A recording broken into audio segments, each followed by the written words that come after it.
What's up, Mets fans? Welcome to the 2025 roster prediction show right here on both of our channels and on X. Hopefully, everybody is starting their week off good, unless you're a Mets fan. But we will definitely get into that before we get into our roster predictions. Chris, how you doing, buddy?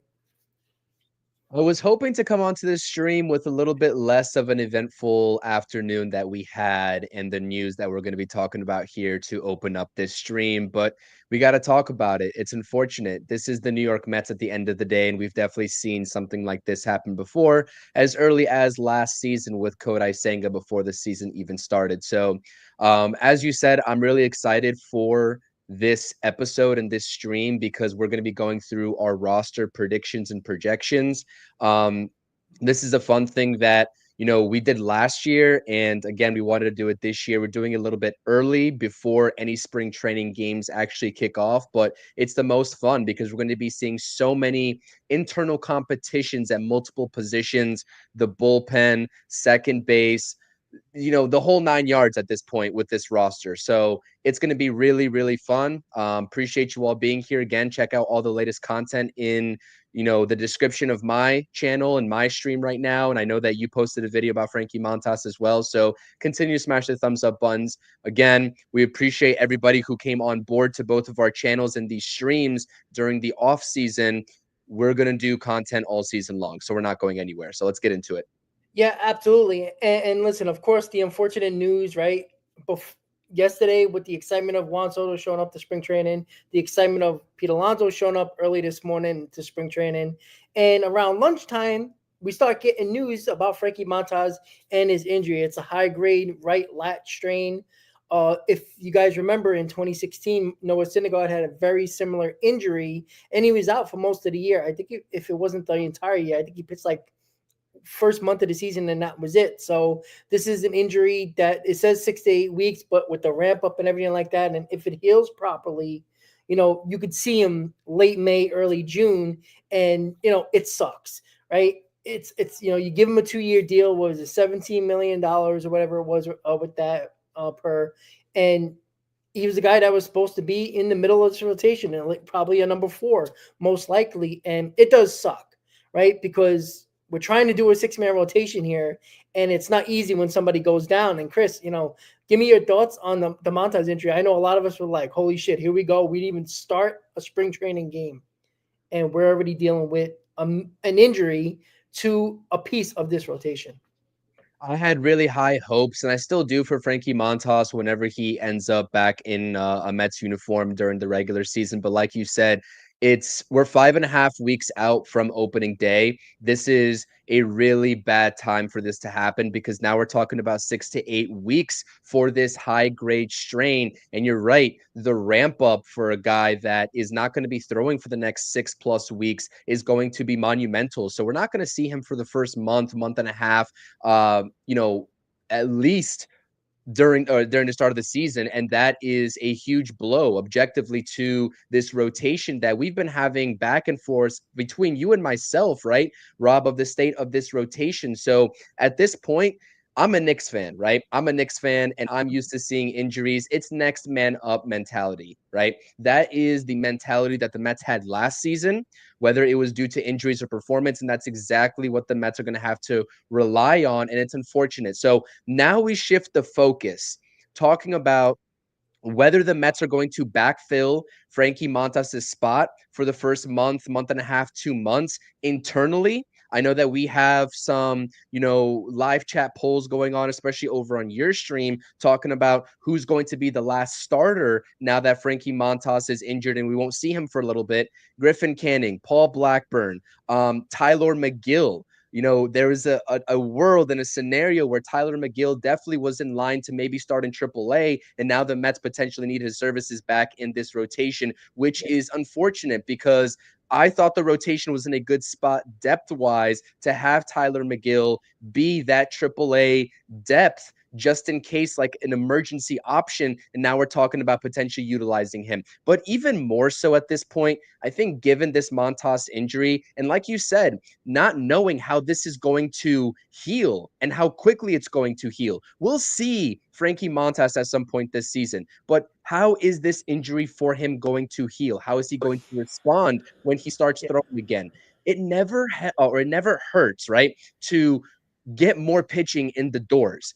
And at this point, if the Mets aren't going to make that big move for an ace that we've been talking about on both of our channels over the past few months, and these talks with San Diego, et cetera, and their ridiculous asking price, there is a guy that I did not think was going to find his way back to the Mets. That's still a free agent in the market. He's a lefty, and his name is Jose Quintana.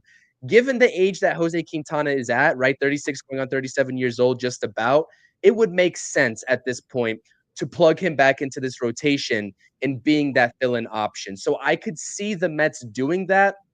Or David Stearns could just take the chance and kind of flex a little bit and be like, we're okay. I put this rotation in the spot that I wanted it to be, even given injuries, and we're going to rely on the internal route. This is going to be so very interesting to see how David Stearns approaches this, because at this point, you are correct. And I saw your comment in your live chat before we even started. This is the way that he wanted to build the rotation, right? This is the Stearns method. So at this point, he has to make that conscious decision himself. And we're going to have to see which route he chooses to take going forward here. So not what we wanted to hear by and large. We heard a lot of praise from this Mets front office about Frankie Montas and potentially turning it around in his career. He pitched pretty well in the Brewers uniform in the second half of last season, but this is just brutal to start off the spring training before we even see any spring training action. It's tough. Yeah, I mean, the only good thing that comes out of this is that it's not a week before opening day and they have to scramble to find a starter. At least they know, all right, this is what we need internally or externally. This is what we need. Go out and battle. And you have 6 to 8 weeks. You got about 6, 7 weeks to figure it out. And that's the only good thing about it. But I know people in the comments before we move on are saying, oh, Frankie Montas is not that good. But it's not about the quality of the pitcher. It is about a guy who can give you 170 to 180 innings in this rotation. Where are you getting at? That's the issue that you have to look at even before performance, right? He was a guy that was going to give you innings in this rotation. Right? We don't know if Tyler Magle could do it because, at times he's been hurt as well, trying to pitch throughout an entire season. Griffin Cannon had his injury concerns and also hasn't been good either. These are guys that haven't pitched that many innings in their career, so you have to worry about that as well. And that's why you might get a guy like Jose Quintana on the outside, and maybe at some point they might look at Dylan Cease. I don't know if they're going to do that, but it is an option. Again, the internal options doesn't make me excited, but it's exactly what we have at the moment. And we just have to wait and see. And we'll know rather quickly because you got 2 spots to fill in this rotation. It was only the 6th spot. Now it's the 4th spot and the 6th spot, depending on where you put your rotation. Where would you put Frankie Montas? So the next thing with the whole Marte situation, where the Mets have been very transparent with Starling Marte. And this is the thing we talked about last year, Chris, that the Mets have been very brutally honest with their players about playing time, about what they're going to be doing at the deadline. And, if, telling Marte, listen, we might try to trade you and there's still a possibility you still might be traded during this time frame, during spring training as well. Right now we have you, but we are still trying to trade, shop you around. And, it starts to, go in my head a little bit that the fact that, now that we lost a starter, who knows when Montas will be back. I'm not necessarily happy with, Stearns did bring in Griffin Cannon. So, gave him almost $5 million. So he clearly has an eye and thinking that he can, prove something that he hasn't been with the Angels. We know what Tyler McGill is, but he is a part of this. Is it a possibility where a Marte trade and maybe, packaging him with I would say, I know people are talking about Brett Baty, but somebody a little bit more enticed into a team to bring in a middle of the rotation guy, nobody special, but somebody that's like a Paul Blackburn type, another one of those that you could possibly get that might be making similar money or a little bit more money than Marte, and the Mets can offset that cost from the other team and make a trade like that. I don't see that happening. But what are your thoughts about the Marte trade and how transparent the Mets were with Marte, and brutally honest they were? I've been talking about this Marte situation all season long, especially when you have a Pobo that comes out and preaches roster flexibility. You know, the math of how many outfielders are on this team is not hard to figure out. That's like 6 outfielders right there, along with Starling Marte. And I understand that his role is going to be diminished to a part-time DH. He hits lefties pretty well. But again, you know, relying on a 36-year-old veteran who's had injury concerns for the most part of the last 2 seasons after posting a great initial season with the Mets in 2022, it makes sense completely why they would still want to trade Starling Marte. The contract is not advantageous in terms of the dollar figure that he's making, so they're clearly going to have to pay some of that down. But how much of it, right? How much are they going to have to pay down to get anything of value back in return? And you probably do. You're probably right. You have to go ahead and package Brett Baty and maybe another prospect as well to even entice teams to think about it at that point, given what he's making. So, you know, I saw one of Pat Ragazzo's articles a couple of days ago talking about this very situation as it pertains to both McNeil and Marte, and how the money that they're making is not really advantageous in trade talks for the Mets, and that essentially the Mets do want to offload at least Starling Marte. I'm not quite sure about Jeff McNeil, you know, when we're talking about the second base battle that we're going to see in spring training, but they don't want to pay another team basically to be taking on Marte for free without getting anything in return that's of value. We know those trade talks fell through with the Royals to send Marte over for Hunter Harvey back in the MLB winter meetings. I don't know, man. I think at this point, the Mets would really like to move on. I think everything that we're seeing and all these articles from DeComo, Will Salmon, etc., indicates to us that if there is a team out there that's willing to give up anything, right? Not too much value, like you just said, but anything of value at this point, they would take it to free up that roster spot. I just don't see who is going to do it at this point of Marte's career. And at the end of the day, he's still at least serviceable with the veteran leadership and his ability to hit lefties. But you know me, Rob. I've been talking about this for the last, you know, at least since I started this channel, but definitely the last year. I don't like a platoon DH. I like one guy in the DH spot, and that's it. But unfortunately, as soon as you sign Jesse Winker, you're basically committing to a part-time DH platoon between these two names. So I would be very curious to see what the Mets do with Marte, because even if Marte does get traded in the off chance that he does, you're still going to need essentially a righty DH that's capable of taking some of those reps in you know, mid-season away from Jesse Winker. Because as much as I like Jesse Winker, are you confident in him being an everyday DH? I'm not quite sure that I am.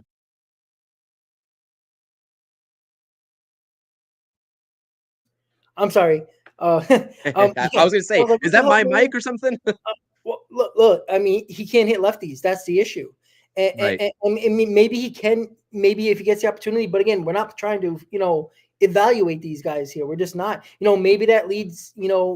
If you can get rid of Marte, maybe that leads to an easier spot for Luis Acuna to not only play middle infield from time to time, giving Lindor a day off with his back, and maybe playing a little bit when Jeff McNeil might have to play the outfield, maybe left field to give Nimmo a day off, and Acuna could play second. Acuna could be that right-handed bat off the bench as well, or, as a DH as start. You can get more at bats, and that's probably the only way I see Acuna actually being a big part of this situation. If Marte, because you open up a roster spot, right? You don't need another outfielder on this roster, right? And you can easily make that infield a part of that, equation if you have that roster availability. And I think that's the big thing.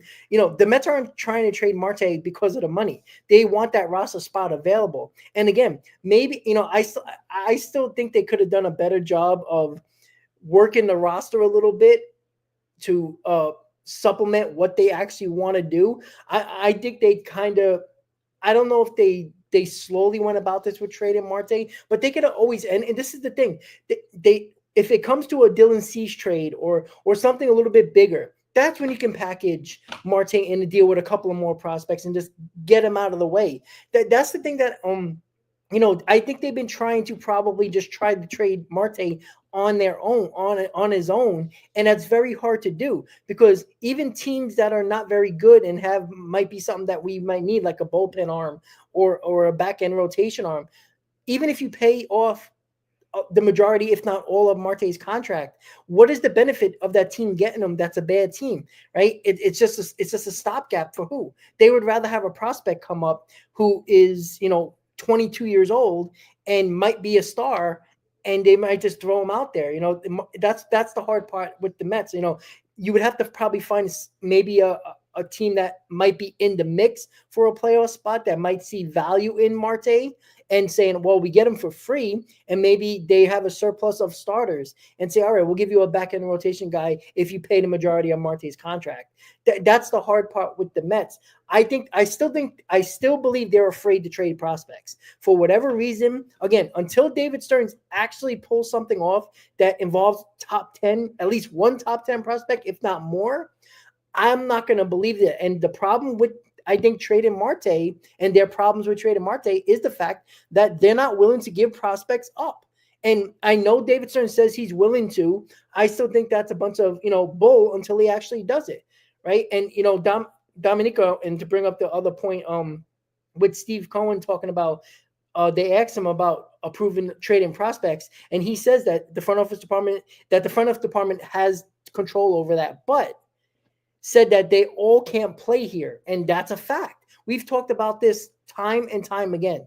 The fact is, there's not enough room for all these guys. At some point, you got to pick the players you believe are going to be good players, if not really good players, to help your roster this year or in the future.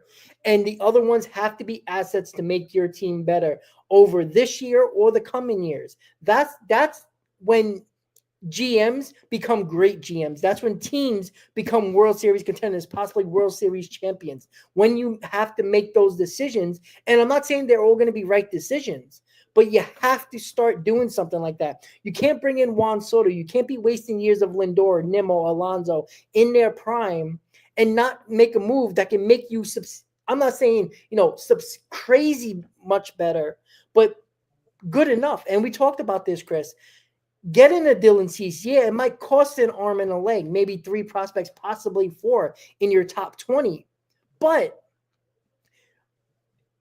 you can get Dylan Cease in here. It can be a 5 to 6 win difference just by bringing him in. I'm not saying that he's a great pitcher. He's top, a complete ace.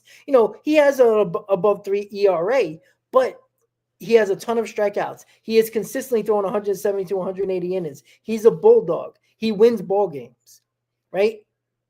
90 wins to 95 wins can be the matter of a division or not, or possibly might even miss the playoff with 90 wins. That's a strong possibility with a very strong National League. So I think they have to package Marte with a prospect or even a bigger package for somebody that can actually really help you. That's the only way you're going to get rid of Marte and that roster spot. So I don't know what the idea is here, but me thinking that they can't get rid of Marte, I think they've been trying to do it with a solo trade where it's just Marte getting sent somewhere and they get something back in return. But again, there is no incentive for teams that are bad that is going to want Marte. Yeah, you're gonna have to find a middle of the pack team that is, could use his services on a platoon basis and that values his veteran leadership at this point, right? That has to be a selling point for the New York Mets. A team like the Reds makes sense to me. A team like the Diamondbacks that clearly also want to offload a contract themselves for a guy like Jordan Montgomery would make sense. Although at that point, if you're doing that, I'd rather just bring Jose Quintana back on a 1-year deal anyways, personally speaking, and just leave the DH situation as it is. Because again, if you get rid of Marte, there's really no plausible, yes, that's the easiest way to get Luis Angel Acuna at bats consistently, but I don't know. It just gets really tricky at that point. So I completely agree with you. And I've been always in favor of a Dylan Cease trade, right? I would love to see that through.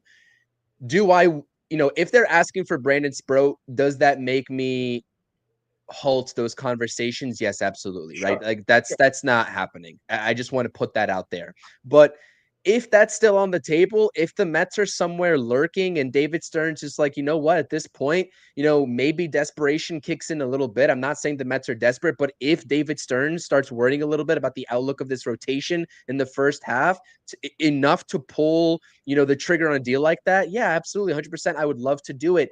I just haven't been talking about it as an absolute because I'm not confident in the Mets wanting to do that, whether it's not parting ways with prospects or just also simply valuing the rotation that they've built. David Stearns has seemed very adamant in the way that he's built this rotation. Whether we agree with it or whether we don't, that's a separate conversation. But everything that they've indicated to us as an organization has told us that they like the names that they have. Does Montas going down change that? I'm inclined to believe that they didn't put this rotation together hoping and expecting full health for Oh, 162 games. sure. You know what I mean? Sure. So at But that point, are there yeah, sorry. contingency plans set in place? That's Sure. that's the only question here. Yeah, that's why you bring in the Griffin Cannons. That's why you have a Max Credit that you brought in last year. Like I completely understand that. But I talked about this yesterday on the spring training report yesterday that his actions, David Stearns, is not being lined up with what he's saying. He's saying all the right things. Oh, I like my rotation. I like what we put together here. I like our pitch in depth.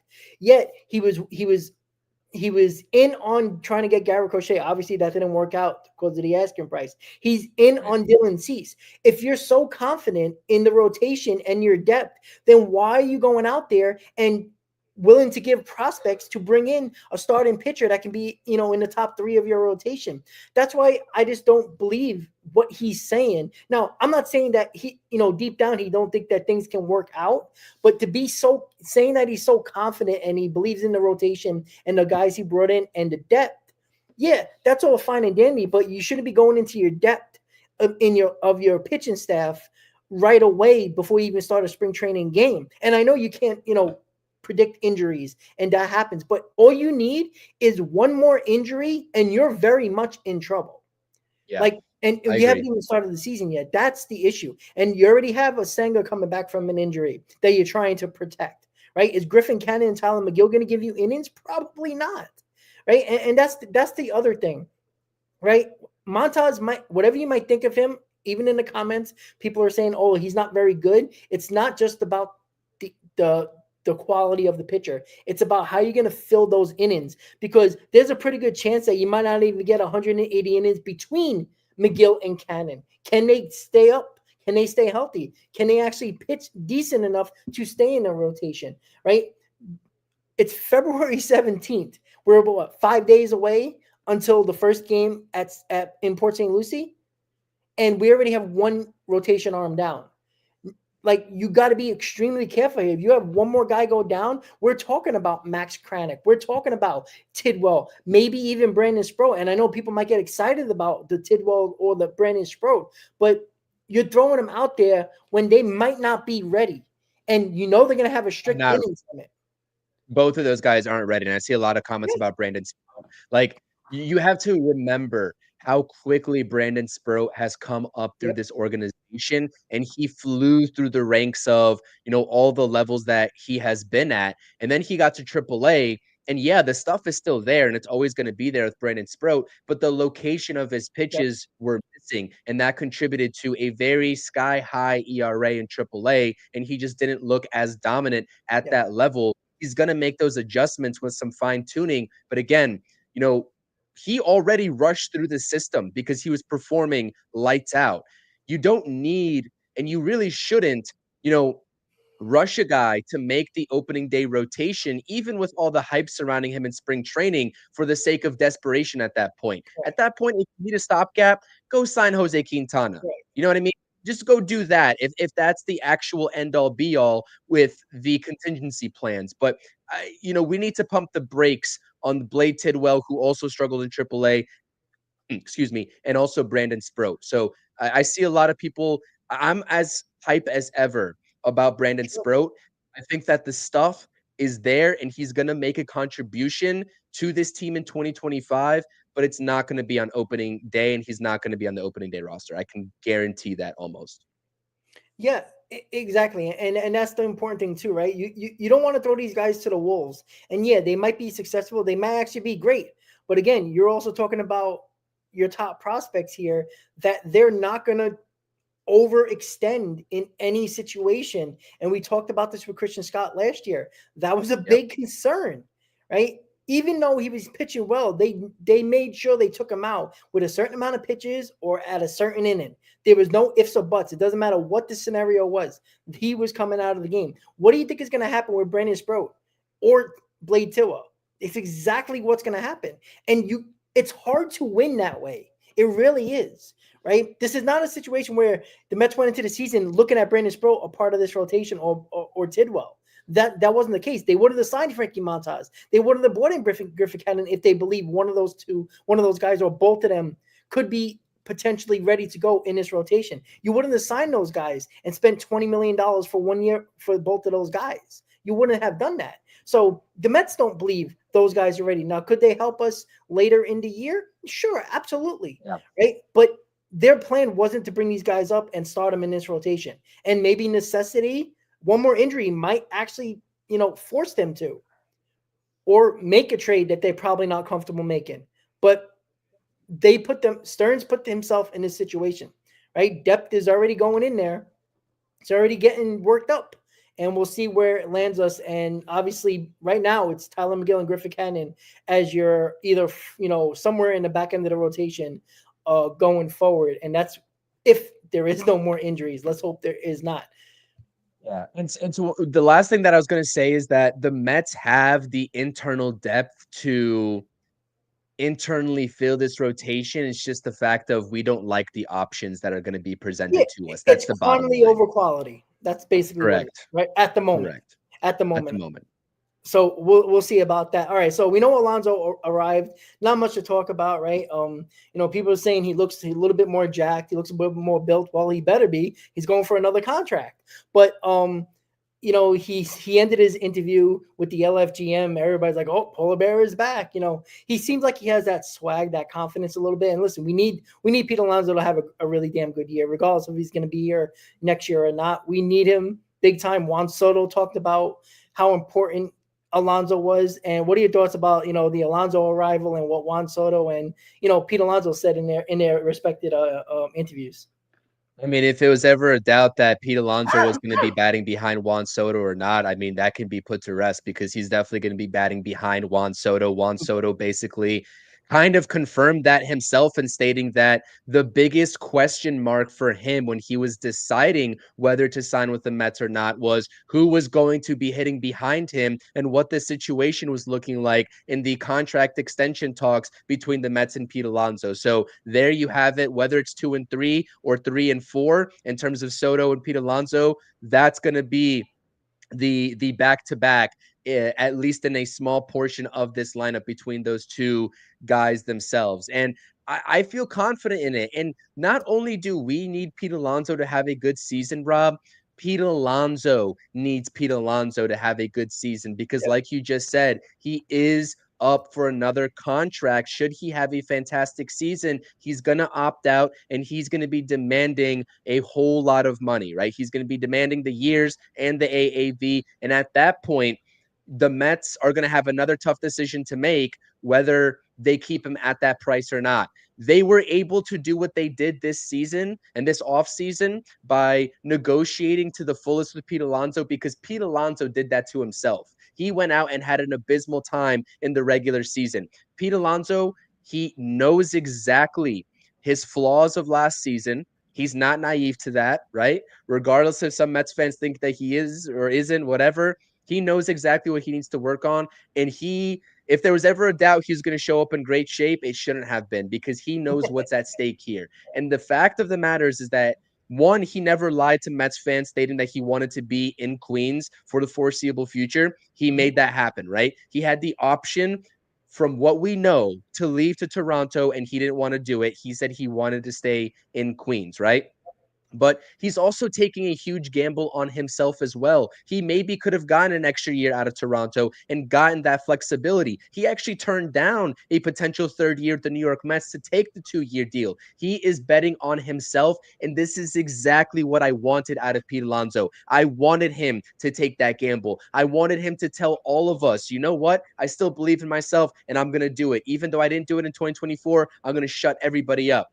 Pete, shut us up. Let's do it. Let's do the damn thing. And let's make this middle of the order a scary sight for opposing pitchers all season long. Yeah, it's put up a shut up time for Pete Alonso. And the clock is ticking for Vladimir Guerrero's extension, by the way, just to bring that up. Look, it's put up shut up time for Pete Alonso. We all know that. And there's no better time than betting on yourself for a second year in a row and having a really good season. And, you got one. There's no excuses anymore for Pete Alonso. He has protection. He has guys in a lineup around him. There's no more excuses anymore. So if he fails, it's completely on him, even though there's a lot to blame on him last year, as he was one of the key guys in the middle of this order. He has helped this year. So there's no more excuses. All right, guys. So the time we've been waiting for is the roster predictions for 2025. This is a very early roster predictions before we start a game in spring training. Obviously, we did these rosters predictions right prior to Montas getting injured, but we were like, you know what? Let's not fix it. Let's not change his name and put somewhere else. We're going to talk through it, each of our roster predictions. So, Chris, I'm going to put your roster up, and then you take it away, and I'll sit in the background and enjoy your predictions. Here you go.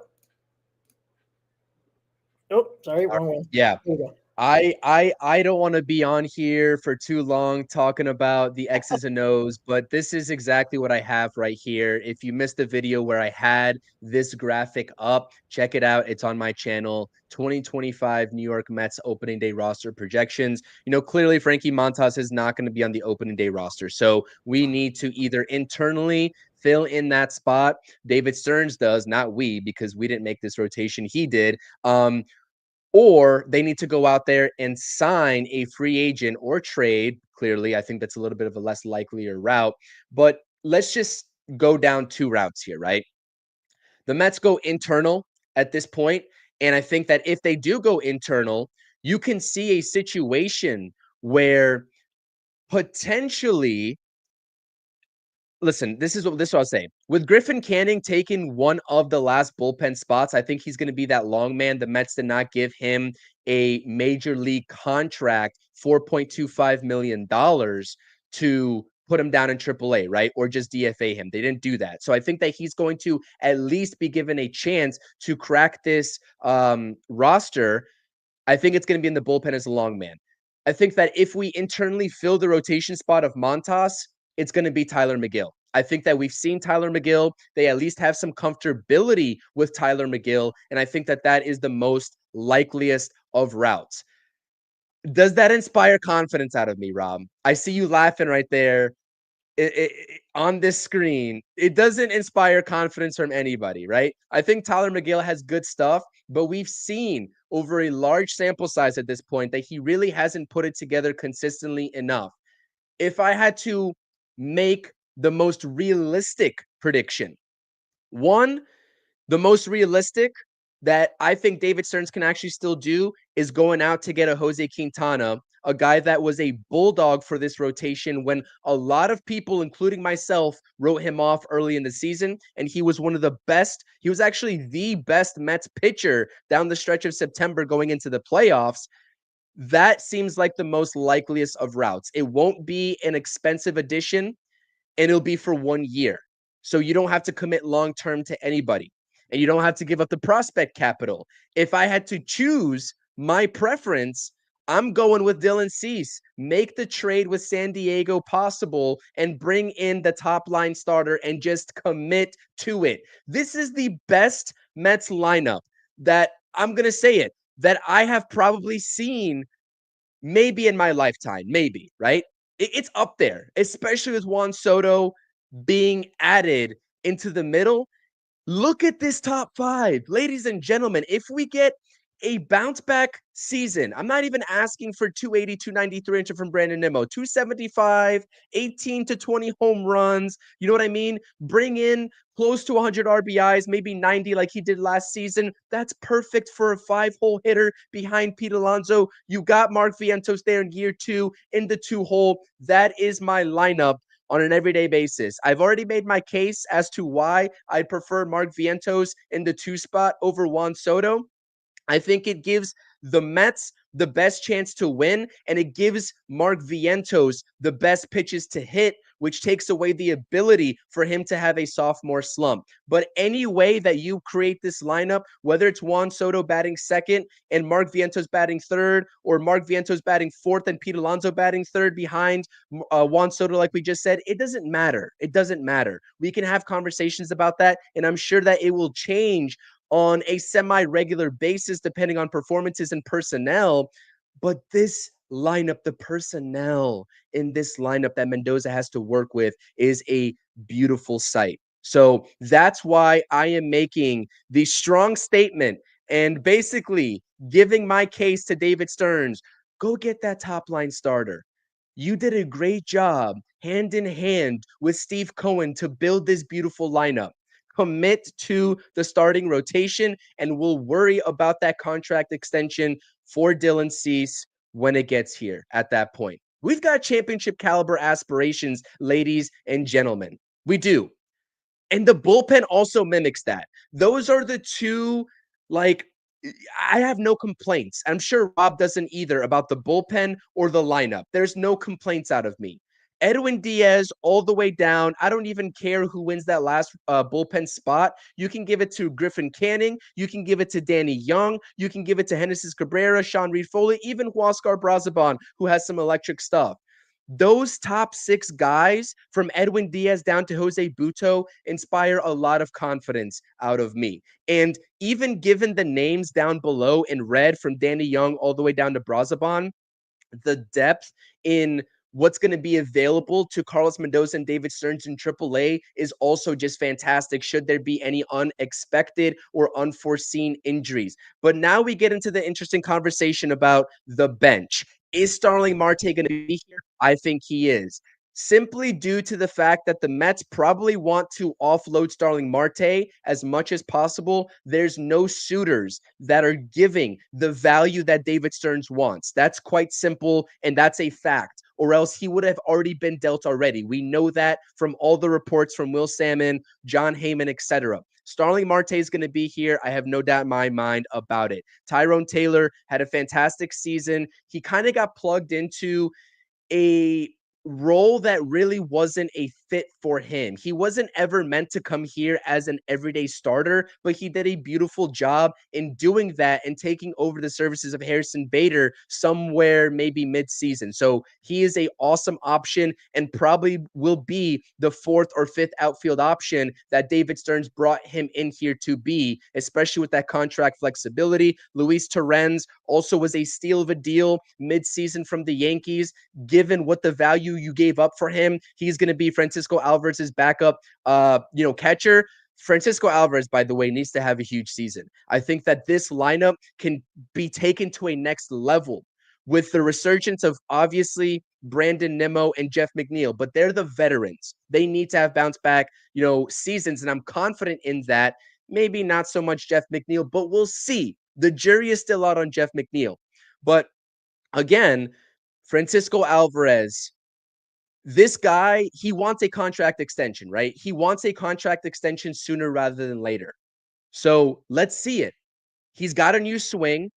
He clearly worked with JD Martinez in a large portion of last season, and he's going to be a new look Francisco Alvarez at the plate in terms of the mechanics. So I just wanted to point that out. Wherever you bat Francisco Alvarez, you can maybe even make the case of putting him below Jesse Winker to have a left-right-left combination. That makes complete sense, but he's going to need to have a huge season. What happens with this last Mets bench roster spot? This is the talk of the town. This is the talk of the second base duel that we're going to be seeing here in spring training between Jeff McNeil and Luis Angel Acuna. Carlos Mendoza and David Stearns have been very adamant that Luis Angel Acuna has the ability to win this job out of spring training. Do I believe that 100%? I have my reservations about that, if that's actually the case, because I just don't see a world where they give him that spot as much as I think he deserves it if he wins the job out of spring training over the veteran Jeff McNeil. I think Jeff McNeil essentially has that job under wraps until maybe a month or a month and a half in. If he doesn't perform, then Luis Angel Acuna goes in there and takes over that role. But are the Mets going to commit to Luis Angel Acuna if Jeff McNeil is the everyday starter at second base? Are they going to commit to him as a utility player? There was a question proposed to David Stearns just a couple of days ago asking this very scenario, this very question. If Jeff McNeil wins the starting second base job, will you put Luis Angel Acuna on the roster as a utility player? Or will you give him everyday reps in AAA, which is a very, very valid question to ask. Because at this point, he's 22 years old. He needs those everyday reps. You can make the argument for that. But then again, I'm not saying that you put him on the roster just because he's a backup shortstop. Who is the backup shortstop at that point if you don't put Luis Angel Acuna on this roster? Jose Iglesias, by the way, is vying for a reunion. He just had a sit-down lunch with Jon Heyman. It was a New York Post exclusive.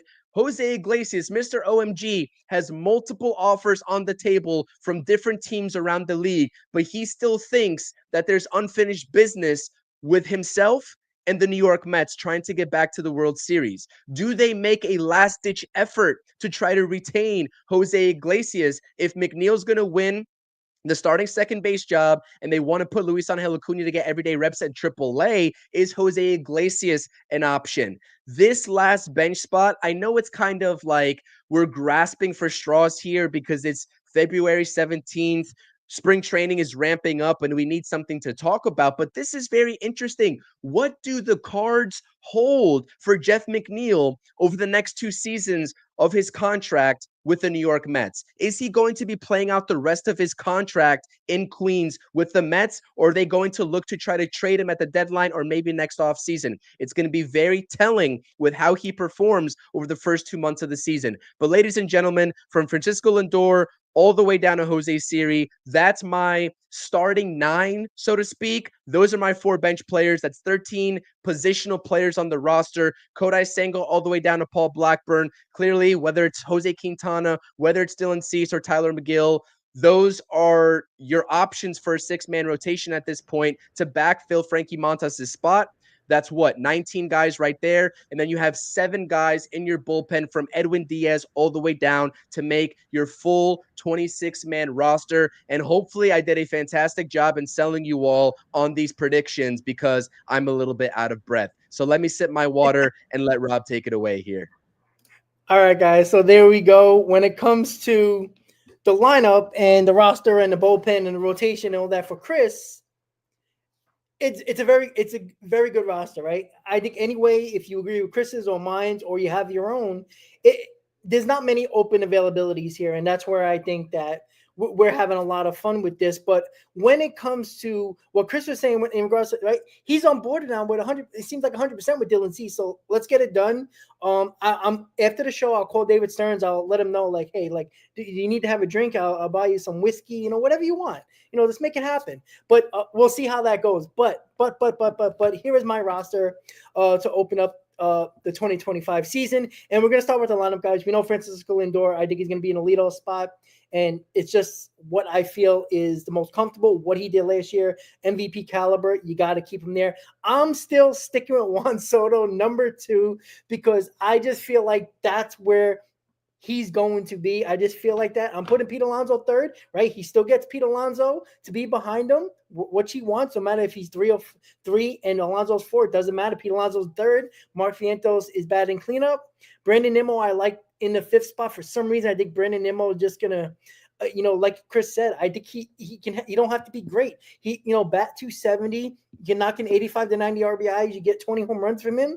And that's exactly what you can get from the 5th starter. And again, what Chris said about Francisco Alvarez, 110% is the key, I think, to the bottom of this order.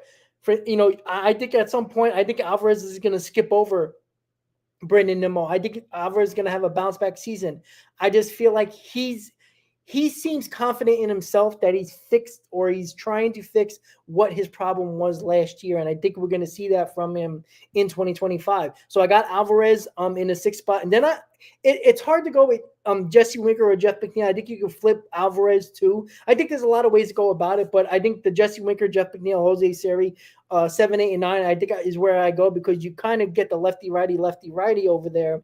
And besides the Winker and McNeil, that's both lefties, depending on if Marte's playing, you're still going to have that lefty-righty matchup. And I just like the fact that the bottom of the order, you actually have power there, right? You got power in front of McNeil. You got a power in front of Jose Siri. You're not going to see a lot of,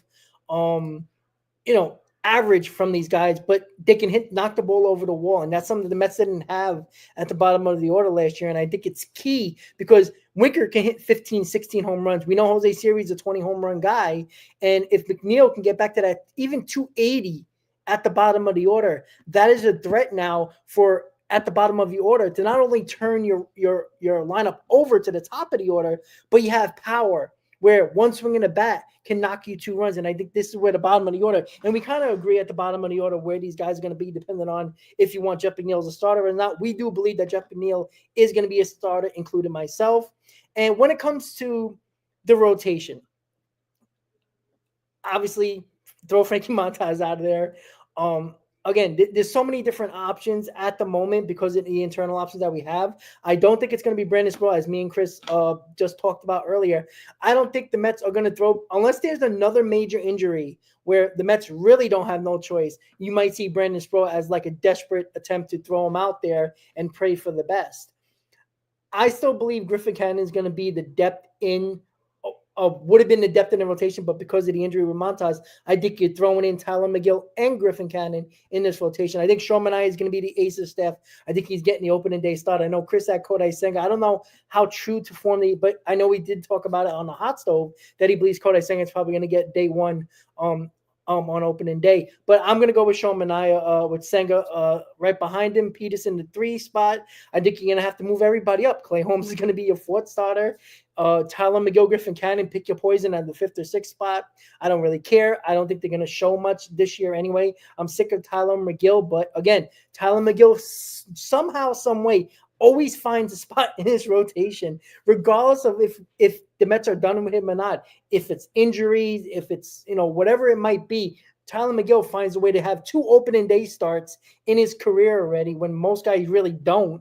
And now he's probably going to get jumped into this rotation just because of circumstance. So Tyler McGill, Griffin Cannon, welcome to the New York Mets. You're thrown into the rotation at least until this point. Maybe Quintana will be here. Maybe it will be a cease trade or a trade that we don't even think of as of yet to bring in another arm in regards to the rotation right now. When it comes to the bullpen guys, again, it's almost status quo until you get to the bottom here. And again, there's no wrong answer here, right? Chris had Griffin Cannon there.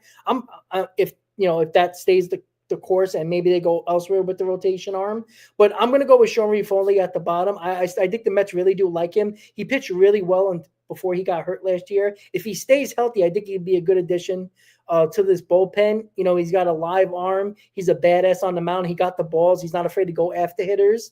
If he can stay healthy, I think he's going to get the nod over Brazoban, over either Young Cabrera or even Max Kranick, who I think the Mets probably either want him either in a bullpen or as a starting role as very much emergency depth if it happens. But when it comes to the bullpen guys, I love this bullpen. Chris even brought it up earlier. The lineup and the bullpen on paper should do the job that we're expecting them to do and should be top 3 in the league. The lineup offensively and the bullpen pitching wise.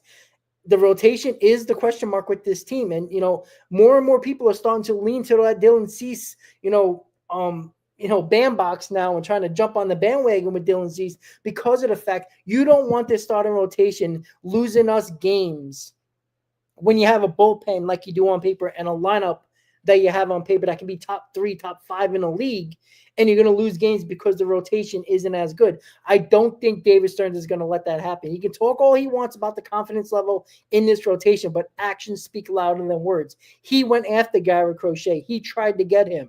He was in talks with the Padres, if not still in talks with the Padres in regards to Dylan Cease. If you love and have confidence in that rotation you put together, you're not going after those guys to give up prospects if you have full confidence in that rotation. So this bullpen and this lineup, I love.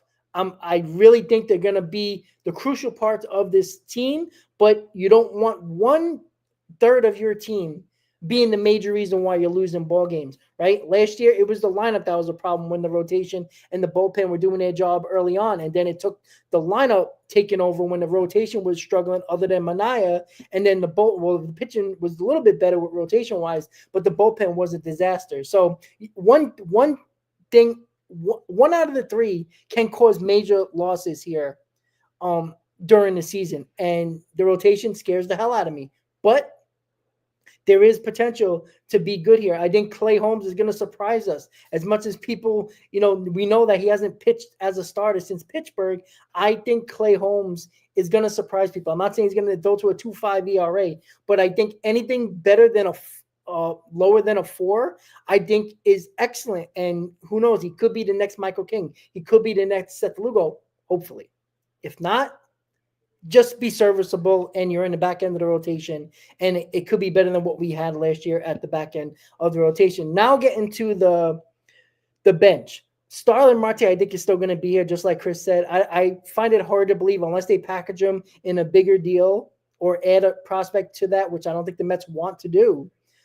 Marte is going to be a part of this team, either as somewhere in the outfield utility guy, and obviously platooning with Winker at DH. Tyrone Taylor is what he is. He's a multi-use guy in the outfield. He can play all 3 outfield positions. He took over the Bader job in center field because he was hitting better than Tyrone Taylor. Tyrone Taylor is an excellent guy to have on your bench, and we know he can start if any worst-case scenario happens to any of our 3 outfielders that will be starting in 2025. Luis Torrens, he was a revelation when we got him from the Yankees last year. He's going to help Alvarez as much as possible. And when he gets one or 2 starts a week as a backup catcher, we know he's going to be serviceable. Maybe not with the bat, but we know we can gun guys out at any bag. And he's one of the better catchers defensively in baseball when it just comes to what we've seen him do. And last but not least, I think Nick Madrigal is going to make this team. David Stearns doesn't get you in here and kind of took him over Jose Iglesias at this point. Even if the Mets bring back Jose Iglesias, guess who's not going to be on this roster? And that's Luisangel Acuna.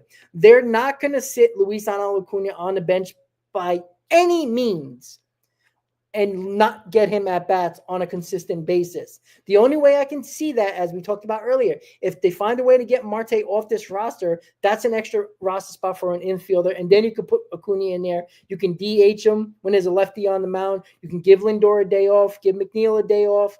And you could probably start him 3 times a week, maybe 4, and get enough at bats where it's obvious that you can keep him there and still get him as at bats. I don't think there's much of a chance unless McNeil looks like a complete disaster in spring and Luisangel Acuna just lights it up in spring training. I truly believe that Luisangel Acuna is going to start in AAA. Now, doesn't mean he won't be here in May. I said this from the start. I think Jeff McNeil is going to win the job, and he's going to get a month. If he struggles, you're going to see a Mark Vientos Beatty swap. I think it's going to be very similar to that. And McNeil's going to sit his ass on the bench and play scarcely. And that's his job to lose at this point. And I think that's where we are when it comes to the bench right now. But I think Madrigal's going to make this team. Now, it will be interesting if the Mets do find a way to sign Jose Iglesias. He's clearly going to take one of those spots on the bench. And we'll see how that configures when we, if that does happen. But I still don't think a major trade is going to happen. As much as I want to have Dylan Cease on the Mets, and it should be possible at this point, right? You're 1 injury in the rotation away from it already being a disaster, and it's not March yet. And I'm not saying it's going to happen, but again, we didn't even know Montas wasn't even throwing, right? They said he wasn't throwing for a while. So they knew about this injury. What I hope is that they didn't know about this injury before they signed him, because they did give him a physical. And, I'll bring up Chris in a little bit after I finish about this situation with Montas. But you know what? Screw it. Let's just do it right now, because Chris, I want to get back to you when it comes to this situation. Excuse me.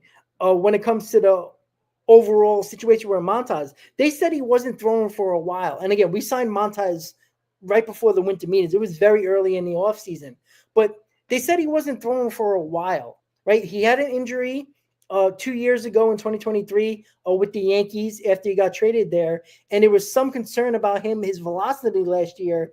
And they said he wasn't throwing for a while. What do you think that means? Like, was that like December? Like, if they signed him to a 2-year deal, knowing that there was an issue with his lat or something was going on, and you sign him to a 2-year, $34 million deal when Buehler was there and other guys that could have easily stepped into this rotation and helped you. Not saying that they wouldn't get hurt, but what are your thoughts on that whole situation with Montas, where they said he hasn't thrown in a while? So they knew this for a decent amount of time. I mean, the only thing at that point, I mean, you're not going to sign a guy that has, carries a huge injury risk. He did post 150 innings collectively last season, and we know that the 2023 and 2022 campaigns for him were just injury riddled, right? So he was on track to start getting right again, right? Because again, he posted less than, I think, 75 to 80 innings, both in 2022 and 2023. I know one of those seasons for sure. Someone can fact check me if it's the second one as well, but definitely under 100, I think, for both. And then 150 in 2024. There's no chance they take, given the way that they wanted to build this rotation, there's no way they take a chance on knowing that there's a predisposed injury concern with him. I think that if they knew he wasn't throwing for a little bit, it was just preventative. And that's all that it was at the time of the signing. I do know that he reported to spring training right away. And we've all seen on our social media accounts him throwing in the outfield, warming up, him throwing bullpen sessions alongside some of the other guys like Clay Holmes. So he did ramp up and did start throwing bullpens. I don't know when this injury happened. Again, it blindsided me. I'm sure blindsided the Mets. I honestly didn't hear what you just said. I didn't hear that before coming onto the team, that he didn't throw for a little bit this offseason. So that's a little bit shocking to me. But with what he did last season collectively in 2024 in those 150 innings, even appearing in, I believe, the wild card series as well against the Mets at some point, nothing at that point, I would have to assume, again, just speculation, but nothing at that point at the time of the signing was probably stated in terms of, watch out, this is a huge red flag with Frankie Montas, other than what he did in 2022 and 2023, which was just pitch not many innings due to a lot of injuries. So I don't know. Did you see the innings on Montas for 22 and 23? It was like 140 something, if I'm not mistaken. Let me check. And I know he had about 150 something innings last year. Again, that's fine and all. He would have had easily 170 plus innings if he stayed healthy with the Yankees in 2023. But yeah, so I think he would have been okay innings wise. But he is a 160 to 170 inning guy, and that's the problem. And again, I'm not blaming the Mets here, right? Again, anybody get injured at any time. I mean, you could have signed Burns and he got hurt, or Fried. You just don't know. But again, when you try to get quantity over quality, these are the issues you fall into, because you're replacing a guy that is not that much better, if worse, in this rotation as well. And it is frustrating. Again, I'm not saying the Mets knew about this injury and we're hoping for the best. That's just a stupid way to go about it. But again, I'm not saying you completely bargain basement shopping, but when you're going for the tier B, tier C guys, you're hoping for the best along with these guys staying healthy. And most of these guys have injury concerns, right? Montas has been hurt over the last 2 seasons, and you're hoping for the best. With Luis Severino, when we picked him up and signed him, he basically had a full season the year before. He just sucked, right? So it's a huge difference. And I do wonder, what is the thought process here? Again, this is where the pitching lab is kind of, silly at some points because it can't keep a pitcher healthy. And, it's not making, Griffin Cannon and, a number 3 starter. I just don't see that. Can the pitching line make Tyler McGill middle of the rotation guy that can stay there and pitch well? I don't know. Like it might fix 1 or 2 guys, but I think we're overblown in with the pitching lab, and I think they're falling for the pitching lab to be the saving grace here, in my opinion. Yeah, so he did throw, I checked as well, you were right, 144 innings in 2022, and then in 2023, he was out for the large majority, I believe, as a New York Yankee, if I'm not mistaken. But I honestly, personally, I'm not going to lie. I know that Frankie Montas hasn't really been impressive since his Oakland Athletics days. I know that he showed some flashes last season. I think the valuation of that signing to be a starting pitcher for, which is effectively what the Mets brought Sevy in to be before Kodai Senga went down with an injury last season as well at the time of the signing, I can't really fault them for it. I mean, it's a starting pitcher for. You're not really asking the world out of Montas at that point. You're really just asking him for those innings. Like you said, if he pitches to the tune of like a 3.75 to 4 ERA, you're going to take that all day long. But I don't know, man. At this point, he's on the shelf for at least 6 to 8 weeks, not throwing. He's going to have to ramp up, and it's next man up at that point. And it's just unfortunate.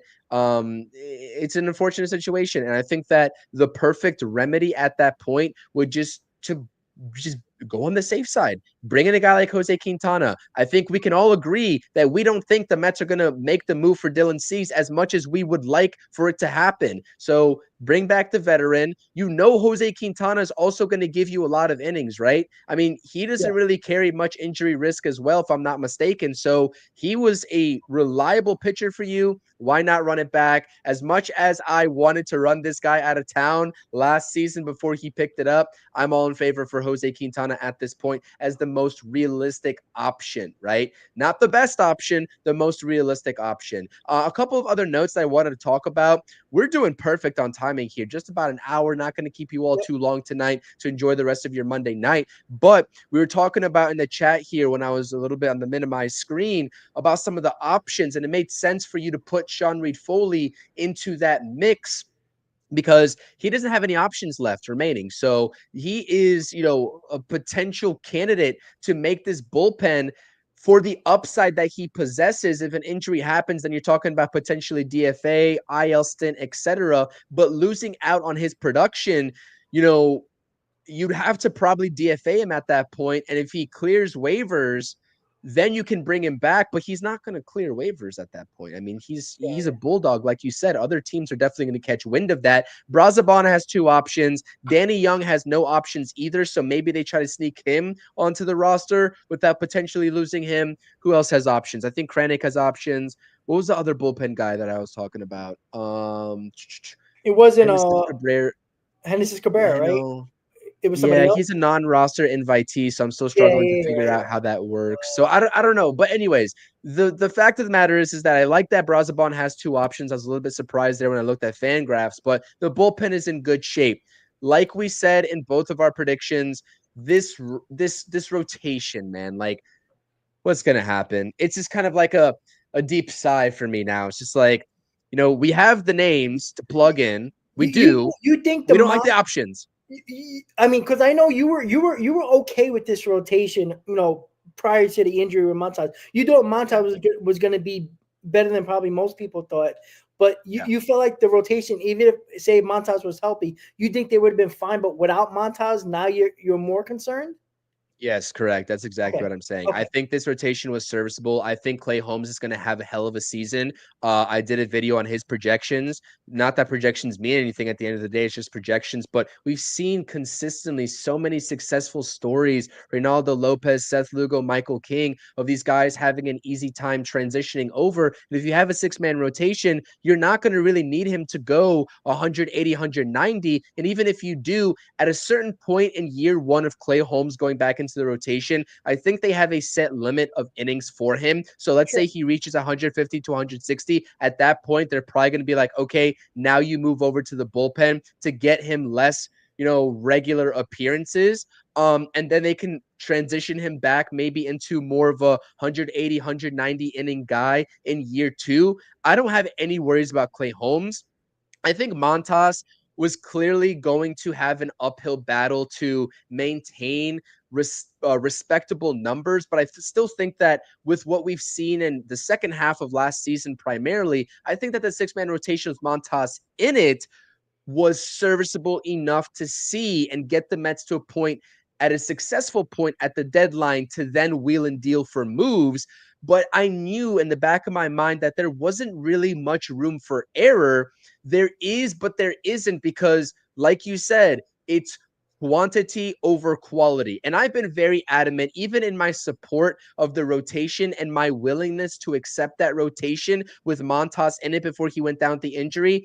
I knew that if there was any injury to that rotation, we were going to be talking about immediately a guy like Griffin Canning filling in, or a guy like Tyler McGill. And at that point, I can't get on board with that. I need better options at that point. But I do think I agree with you. I think Paul Blackburn 100% is going to be in this rotation. I think he was going to be in this rotation regardless as that 6th starter, even if Montas was, in the equation before the injury. But now he's for sure going to be there. And then you're probably talking about the familiar face in Tyler McGill, unfortunately.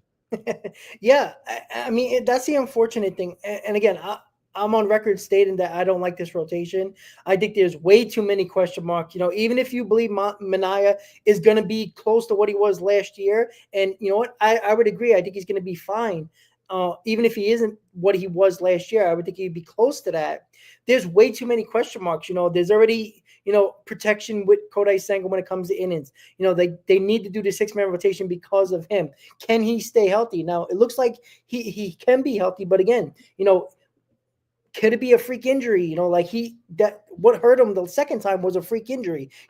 Getting off the mound and stepping the wrong way, messed up his calf, and he was basically out until the playoffs. Again, I think Clay Holmes, we know he has the stuff, right? But has he pitched more than 75 innings since he was a starter in Pittsburgh? No. And again, this is the issue, right? When we get to that point where, what if we need Clay Holmes? Say Clay Holmes is one of our better starters in August, late August. You're not going to throw him in the bullpen to save his innings. You might need him as a starter. And now you're going into the unforbidden innings limit.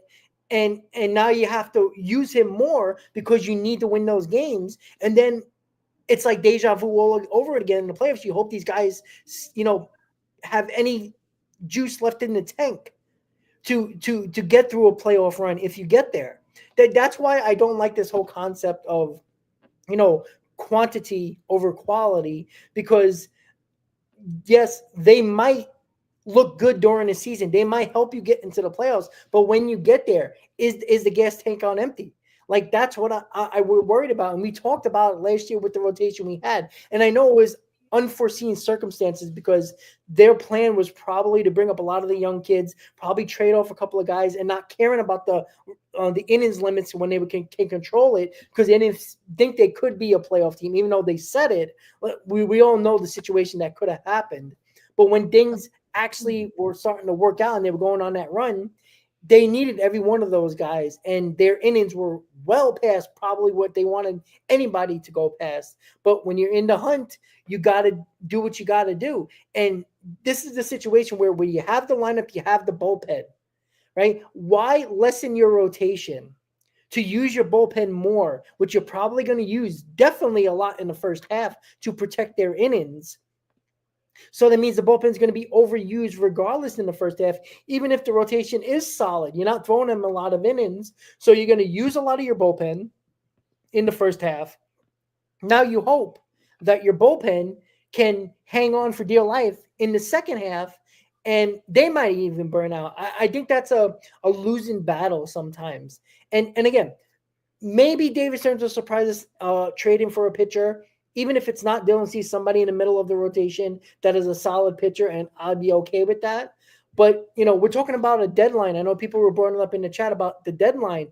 It's the same concept, right? Why not get Dylan Cease now for 30 starts instead of what are you going to save? One prospect, possibly, maybe even not, just to get him for 15 starts? It's just the concept doesn't make any sense to me.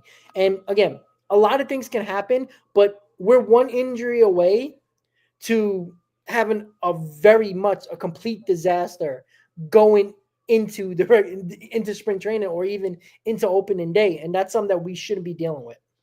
That would be really bad. That I agree with you 100%. I'm going to say this on record right now.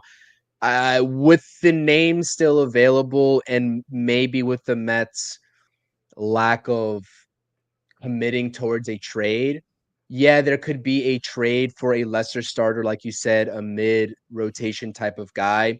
I think the writing's on the wall. I think Jose Quintana is coming back. I think he's coming back. I'm It okay makes with too much that. sense. Yeah, Makes too much sense. I'm okay with that, but it still brings up the same concept, right?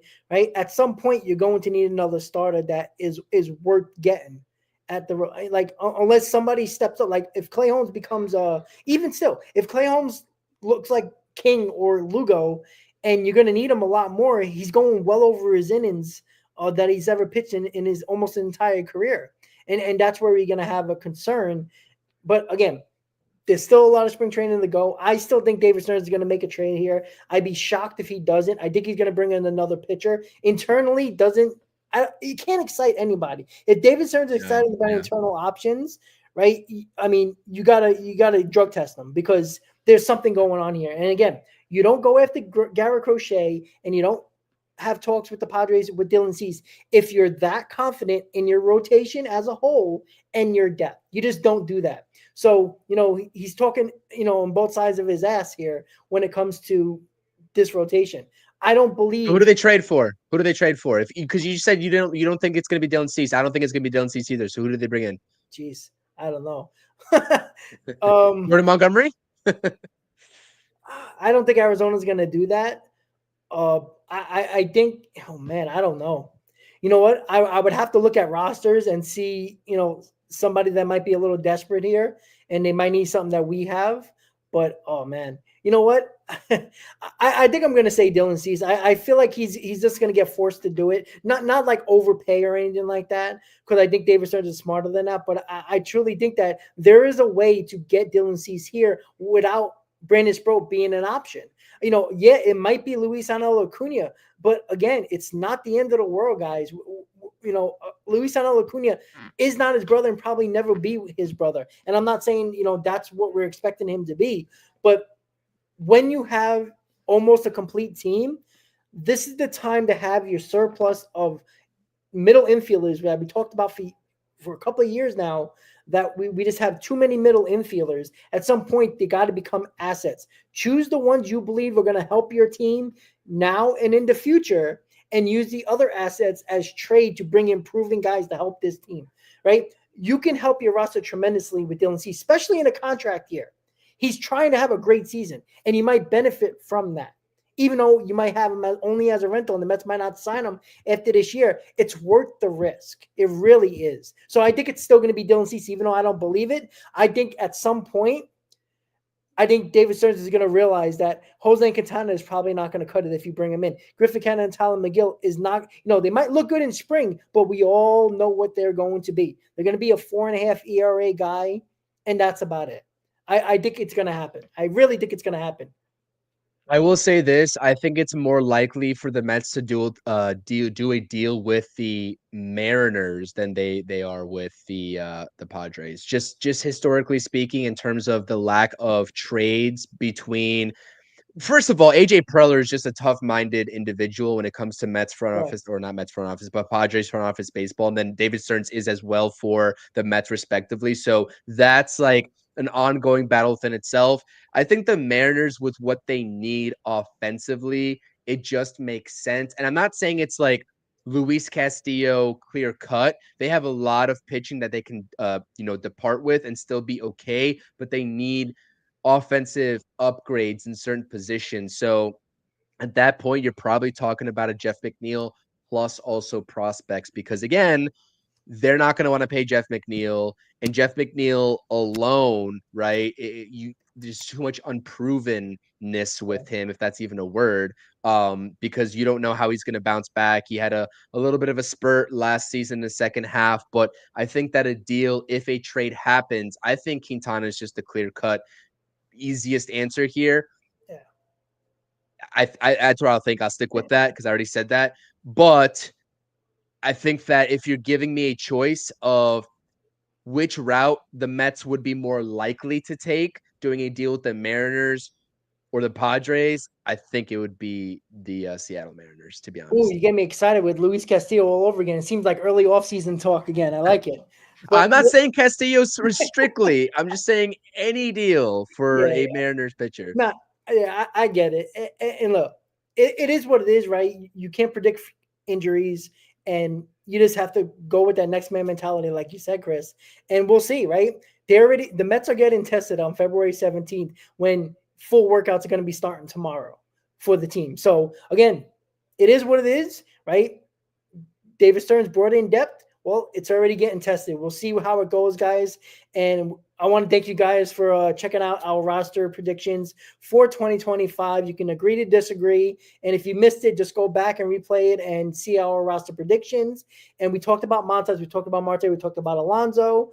And of course, we will see you in our individual shows over the next couple of weeks or so, but we are going to have a season preview later in March. Obviously, that's like a month and a half, about a month or so away before the season starts. And of course, the amazing Mets pregame show and the Mets postgame show we'll be doing when the season starts. So with that said, guys, I want to thank you guys for watching. Enjoy the show from now on in the future. Hopefully you like our predictions. If you don't, too bad. No, I'm joking. Chris, final words, and have a great night, man. No, this was a great stream. I love doing this. There's so many, there's so many options. There's so many different routes the Mets can take, and it's going to depend on the competitions that we're going to see in spring training. This is why it's so fun. And it's spring training at the end of the day. It doesn't count towards the win-loss record, but it's so fun because you get to see these battles internally. These guys are all part of the same organization, but they're battling. Some of the guys are battling for that last roster spot, respectively, on any given positional allocation for the team. So all I want to say is that thank you all so much for continuously rocking with us and supporting us. It means the world. Check out all the latest content on both of our channels. If you missed any of the videos that I've been posting over the past week, the link's going to be in the description down below. If you haven't subscribed yet to my channel, make sure to smash that subscribe button. I'm just about, 21 subscribers away from 2.3K. I appreciate you all. It means a lot. Again, have a great rest of your Monday. And we'll see you all on the future video or stream. Peace. There you go, guys. Let's go Mets. We'll see you next time, guys. Have a great night.